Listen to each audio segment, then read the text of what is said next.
जय हिंद दोस्तों, आप सभी का स्वागत है हमारे YouTube चैनल जेवीडी स्टडी सेंटर में। आप सब कैसे हैं? हम उम्मीद कर सकते हैं कि आप सब अच्छे होंगे, बेहतर होंगे। तो जिस तरह हम लोग चल रहे थे ह्यूमन डिजीज, पूरा आपका चैप्टर खत्म हो गया है।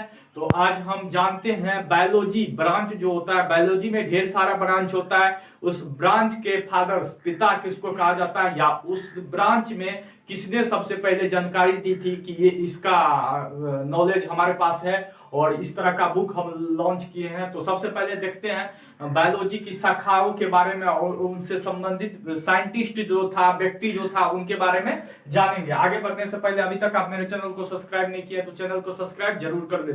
चलिए देखते हैं। देखिए पहला, देखिए एक साइड जीव विज्ञान की शाखा संबंधित वैज्ञानिक शाखा एक टाइप है, एक टाइप व्यक्ति है। यानी कि उस विज्ञान में सबसे पहले उन्होंने ये बताया कि ऐसा होता है। तो पहला देखते हैं, देखिए सूक्ष्म जीव विज्ञान यानी कि माइक्रोबायोलॉजी। वैसे जीव जिसको हम लोग अपनी खुली आंखों से नहीं देख पाते हैं उसे माइक्रो कहते हैं, यानी कि सूक्ष्म जीव कहते हैं। इसको हम अपने खुली आंखों से नहीं देख पाते हैं। इसके बारे में सबसे पहले किसने बताया था? तो याद रखना है Louis Pasteur. Louis Pasteur, Louis Pasteur नाम का साइंटिस्ट था, इन्होंने बताया था। पास्चर सूक्ष्म जीव विज्ञान माइक्रोबायोलॉजी के पिता लुई पास्चर को कहा जाता है। ठीक है, याद रहेगा। वैसे जीव जिसे हम अपने खुले आंखों से नहीं देख पाते हैं उसे हम लोग सूक्ष्म जीव कहते हैं। ठीक है, अगला देखिए कोशिका विज्ञान। कोशिका विज्ञान यानी कि कोशिका का अध्ययन साइटोलॉजी कहलाता है और सूक्ष्म जीव का अध्ययन माइक्रोबायोलॉजी कहलाता है। तो कोशिका का अध्ययन साइटोलॉजी कहलाता है। तो सबसे पहले कोशिका को किसने देखा था उसके बारे में देखेंगे। तो कोशिका को सबसे पहले देखा था रॉबर्ट हुक। रॉबर्ट हुक नामक वैज्ञानिक थे, इन्होंने देखा था सबसे पहले कोशिका। और ये कब देखे थे? तो याद रखना है 1665 ईस्वी में। 1665 ईस्वी में इन्होंने कहा था कि कोशिका होता है। तो कॉर्क के एक पौधा था जिसको काटने के बाद इन्होंने देखा था कि कोशिका होता है। और कोशिका थ्योरी, जिसको हम कोशिका सिद्धांत बोलते हैं, वो किसने दिया था? तो याद रखना है स्लाइडेन एवं स्वान। कोशिका थ्योरी जो था, कोशिका सिद्धांत जो था वो किसने दिया था? तो याद रखना है स्लाइडेन एवं स्वान। स्लाइडेन एवं स्वान नामक दो साइंटिस्ट थे, उन्होंने दिया था कोशिका थ्योरी। और ये कब दिया था? तो याद रखना 1838 ईस्वी में। 1838 ईस्वी में इन्होंने दिया था। और इनका जो मुख्य बातें थे तो ये याद रखना है प्रत्येक जीव एक कोशिका का बना होता है, ये निश्चित था। और दूसरा थ्योरी था प्रत्येक जीव एक या अधिक कोशिकाओं से मिलके बना होता है। इसी तरह का चार थ्योरी था। जब हम सेल चैप्टर पढ़ाने लगेंगे तो उसके बारे में डिटेल से समझा देंगे। तो अभी जानते हैं कोशिका विज्ञान यानी कि स्टडी ऑफ सेल क्या कहलाता है? साइटोलॉजी, यानी कि कोशिका का अध्ययन साइटोलॉजी कहलाता है। और साइटोलॉजी का पिता रॉबर्ट हुक को बोला जाता है। रॉबर्ट हुक ने ही सबसे पहले कोशिका शब्द का यूज किया था 1665 ईस्वी में। और कोशिका सिद्धांत दिया था स्लाइडेन और स्वान ने 1838 से 1839 ईस्वी में एक बुक प्रकाशित किया था। ठीक है, याद रहेगा। अगला देखिए अनुमानसिकी, जेनेटिक्स। अनुमानसिकी यानी कि इसमें बताया था कि इसमें बताया था कि अगर एक पेड़ ले लीजिए या मनुष्य ले लीजिए, अगर आपके माता पिता हाइट में छोटा है तो उसके बाल बच्चा भी छोटा होगा। अगर बड़ा मतलब बोने पौधे से लंबा पौधा को क्रॉस कराया तो बोने पौधा लंबा हो गया, और बोने पौधे के साथ लंबा पौधा को क्रॉस कराया तो लंबा पौधा बोना हो गया। तो याद रहेगा सबसे पहले इसने मटर का पौधा लिया था अभी के लिए, अपने प्रयोग के लिए। तो याद रहेगा अनुमानसिक जेनेटिक्स का पिता कहा जाता है Gregor John Mendel. Gregor John Mendel को कहा जाता है अनुवांशिक का पिता। अनुवांशिक का पिता ग्रेगर जॉन मेंडल को कहा जाता है। और मेंडल ने सबसे पहले मटर का पौधा का ही प्रयोग किया था, याद रहेगा।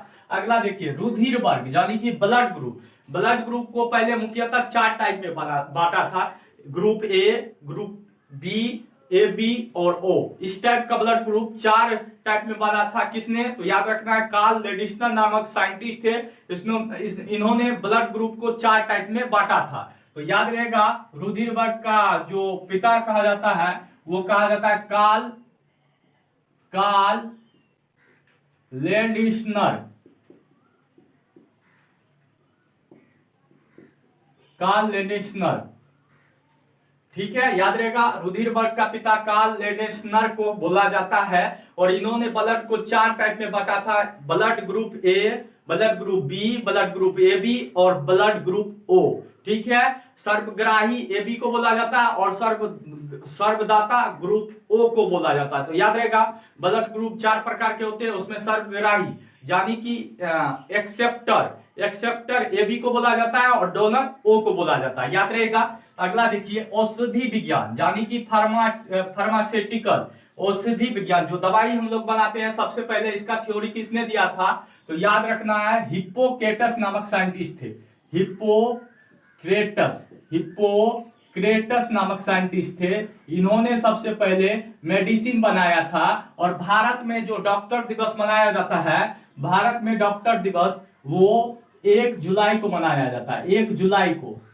और अलग अलग देशों में अलग अलग प्रकार के से मनाया जाता है। तो ये तो फिक्स नहीं है कि वर्ल्ड डॉक्टर डे कब मनाया जाता है, लेकिन ये फिक्स है कि भारत में प्रतिवर्ष 1 जुलाई को डॉक्टर दिवस के रूप में मनाया जाता है। तो याद रहेगा औषधि विज्ञान के जनक हिप्पोक्रेटस को माना जाता है। उसी तरह सेवाल विज्ञान के जनक, सेवाल यानी कि study of phyco is called phycology, यानी कि सेवाल विज्ञान का अध्ययन फैकोलॉजी कहलाता है। तो ये याद रखना है। इसका जो फादर था वो था विलियम हेनरी हार्वे नाम के साइंटिस्ट थे, जिन्होंने सेवाल के बारे में बताया था सर्वप्रथम, याद रहेगा। उसी तरह देखिए जीवाणु विज्ञान बैक्टीरियोलॉजी यानी कि सूक्ष्म जीवों के बारे में, जिसमें बैक्टीरिया के बारे में अध्ययन किया जाता है, उसको बैक्टीरियोलॉजी कहा जाता है। और जीवाणु विज्ञान के जो फादर्स था, जो संबंधित व्यक्ति था, वो था रॉबर्ट कोच, याद रहेगा। रॉबर्ट कोच नाम के वैज्ञानिक थे। इन्होंने ही बैक्टीरिया के बारे में बताया था। और बैक्टीरिया से जो उत्पन्न रोग सब होता है, टीबी हो गया, जैसे पायरिया हो गया, टीबी हो गया, उसी तरह से प्लेग सब जो होता है, उसके बारे में इन्होंने बताया था। तो जीवाणु विज्ञान के जनक रॉबर्ट कोच को माना जाता है। उसी तरह देखिए प्रतिरक्षा विज्ञान के जनक किसे माना जाता है? तो एडवर्ड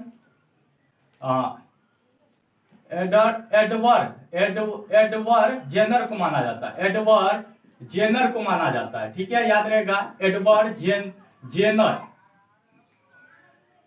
प्रतिरक्षा विज्ञान इम्यूनोलॉजी के पिता एडवर्ड जेनर को माना जाता है। इम्यूनोलॉजी का पिता एडवर्ड जेनर को माना जाता है। उसी तरह देखिए कवक विज्ञान के पिता माइकोलॉजी, जिसमें कवकों का अध्ययन होता है, उसे माइकोलॉजी कहते हैं। और माइकोलॉजी का पिता किसे माना जाता है? तो याद रखना है एडन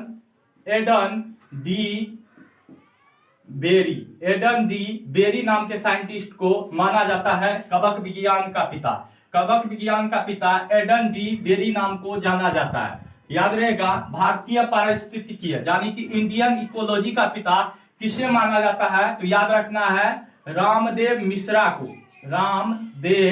मिश्रा नाम के साइंटिस्ट को भारतीय पारिस्थितिकी तंत्र का पिता माना जाता है। जीन चिकित्सा यानी कि जीन थेरेपी के पिता किसको माना जाता है? तो याद रखना है एडरसन को माना जाता है।